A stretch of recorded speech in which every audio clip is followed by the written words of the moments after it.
What's up, guys? Shay Stevens here, PDGA number 77522, and I'm here today with my back nine attempt at Christopher Strasburger's Disc Down Challenge. Let's get to it.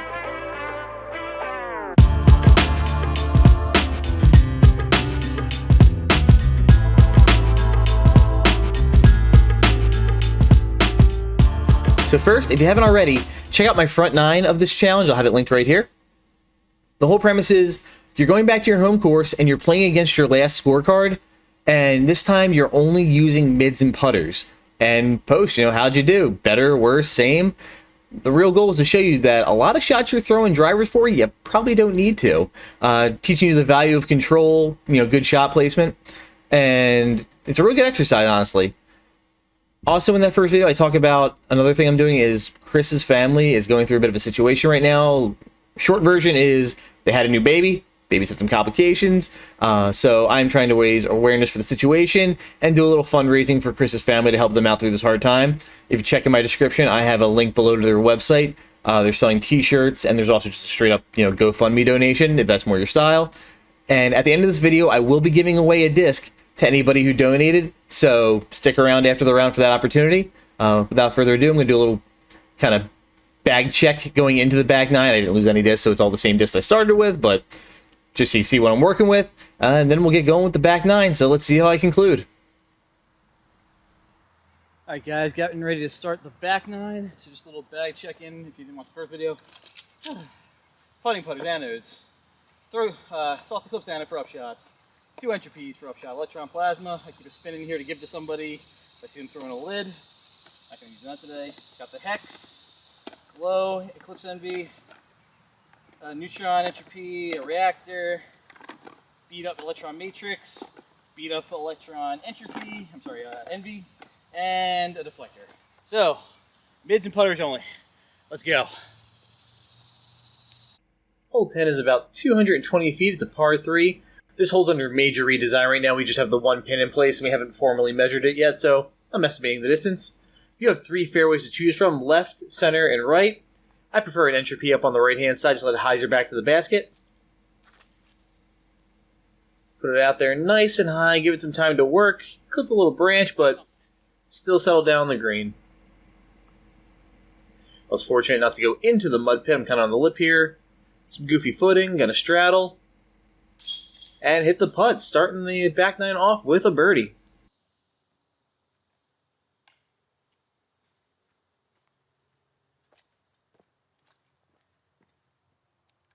Hole 11 is a tricky par 3 at 446 feet.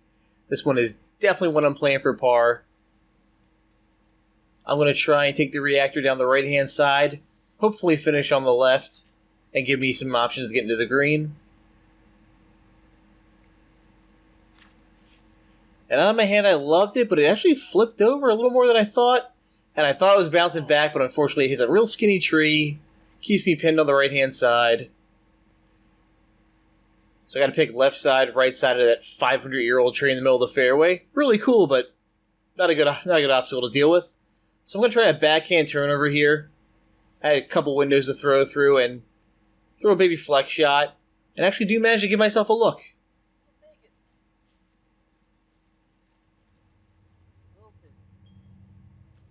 So about 35-40 or so, trying to save the par. Give it a good run, but just a bit high. So I'm going to be tapping at my bogey, which is not an unusual score for this hole.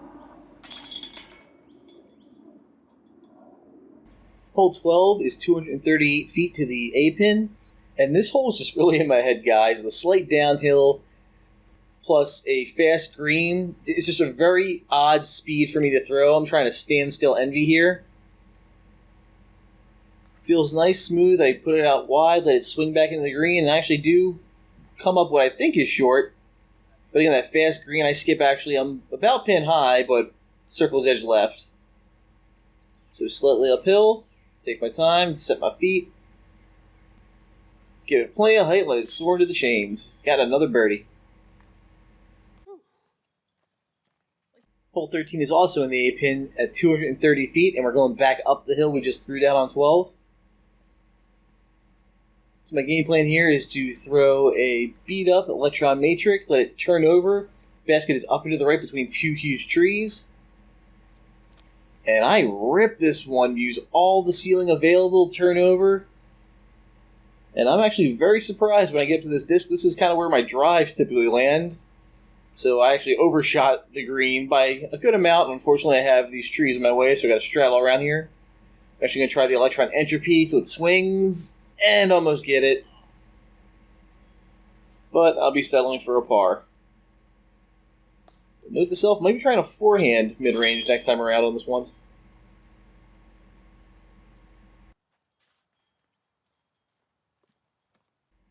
Hole 14 is 398 feet. It's a par 4 with 3 Mandos you have to beat. First is this Mando on the corner here. The shot dog legs to the left pretty hard here, so my play is just to beat the corner by throwing a putter up nice and high on hyzer, letting it work to the left. Just taking the Eclipse Envy, just nice and smooth. Trying to give myself a hyzer look into this green. You'll see the other 2 Mandos are a double Mando field goal. I did pinch myself a bit here, up against a tree, so I didn't get a walk-up, but I was close enough it didn't really matter. Just take the electron entropy through the uprights. Really happy. That shot messes with me a lot of times. It was nice to be able to take a putter hyzer through it. I did come a little long, though. Here I'm probably 28, 30 feet long. Almost nose downed it, but just get over the rim to get a birdie.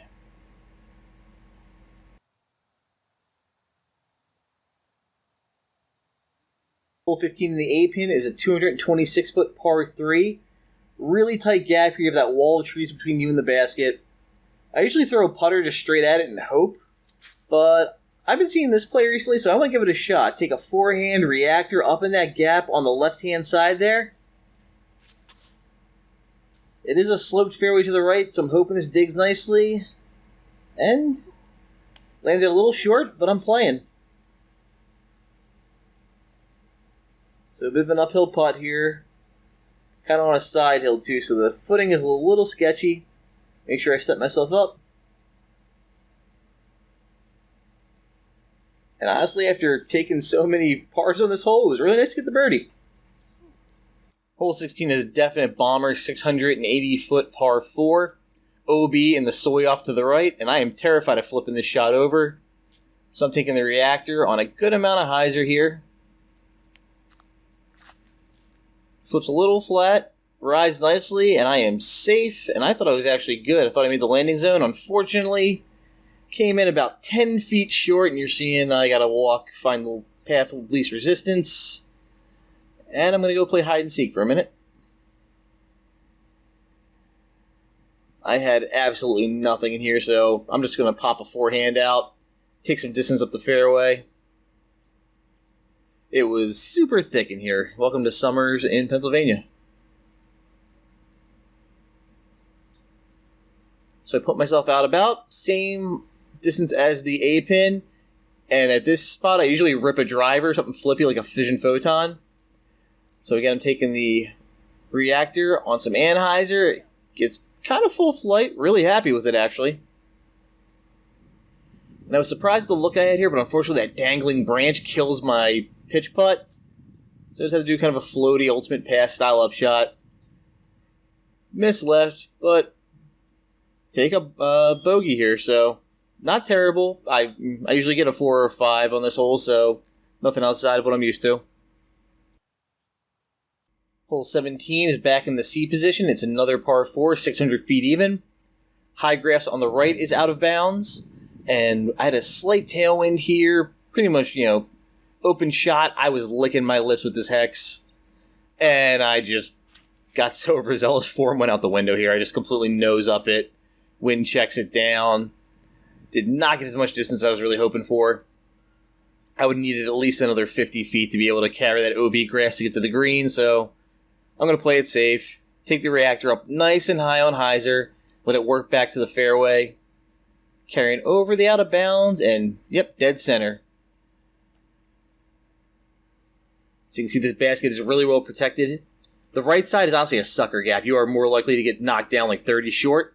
So I'm taking the high forehand around, trying to go backdoor. and I hit right under the basket. Aw, darn it. So I almost stole another forehand upshot. But flipping in a stress-free par.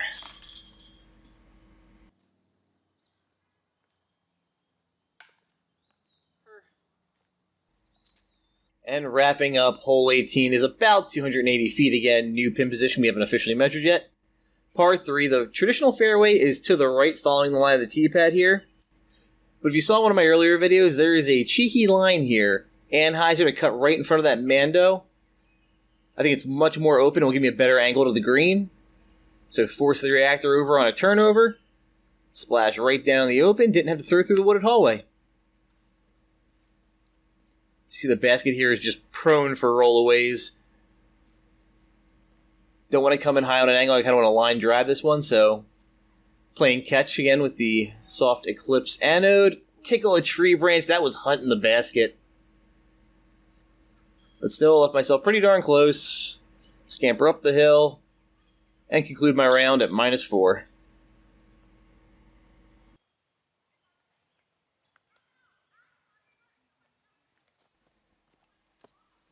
So I shot 6 strokes better with half my bag. And the lesson, of course, is control matters. I didn't try any stupid hero shots to compound problems. Hole 11, second shot when I was on the right-hand side rough. If I had it, I would have probably tried to like whip a forehand fireball around the tree to get back to the green. And if that thing kicks, I might be walking away with worse than a bogey. Likewise, hole 16, third shot. I would probably try to throw a driver turnover. And thinking about it, more often than not, I nose up stall shot into the left side, like there's a thicket with a tree, into that mess, or I turn and burn it. So, the reactor got full flex, nice glide. It, may have been a little short, but it ended up where I wanted it to, and that's awesome. So, Chris is giving me a lot to think about. Thanks, buddy. So, try this challenge out, guys. It was fun for me, exploring new shots. Especially as your game's developing, you're going to learn that, I like hole 13. I didn't know I could get a mid-range that far up the fairway. That's where my drives usually land. And I'm guessing just because, the ceiling throwing uphill, getting that glide off of a mid-range, I'll take that control all day. So it's definitely something to worth seeing. Maybe your set shots you've had all these years are now obsolete because you've developed more distance, better form. So check it out. I don't know if Chris is officially accepting submissions anymore. The challenge was only supposed to be running for a month, and then baby Eleanor came along and ruined Chris's plans. So on the subject of baby Eleanor, again, I said if you were able to support the Strasburger family during this time, I would be doing a disc giveaway. And for baby Eleanor, I am doing the Marie Curie Special Edition Eclipse Reactor. This thing's the 2.0, really glows, really nice. So if you want to get the Special Edition disc, I just need you guys in the comments below to put the word donated. And that is if you've bought a shirt or donated to the GoFundMe to help Chris and his family out. This is purely on the honor system, guys. I'm not going to ask you to send me receipts or screenshots or anything. So please, on the honor system, if you did donate, throw the word donated down in the comments below and I'll pick a winner. I'm going to be accepting submissions through August 20th. It's a Friday, 8 p.m. Eastern time. I'll do the cutoff and I'll throw everybody up on the wheel of names and we'll pick a winner. So thank you guys for the support. Thank you for supporting the Strasburger family, for everyone who can. If you have any questions, reach out to me. I'll do my best to answer them. Take care. Thank you for watching the conclusion of my Disc Down Challenge. If you haven't already, please like the video and subscribe to the channel for more content like this and other disc golf content. Again, thank you to everyone who was able to support the Strasburger family. Greatly appreciate it. Lastly, thank you to my sponsor. For all your disc golf needs, check out Basket Bashers Disc Golf.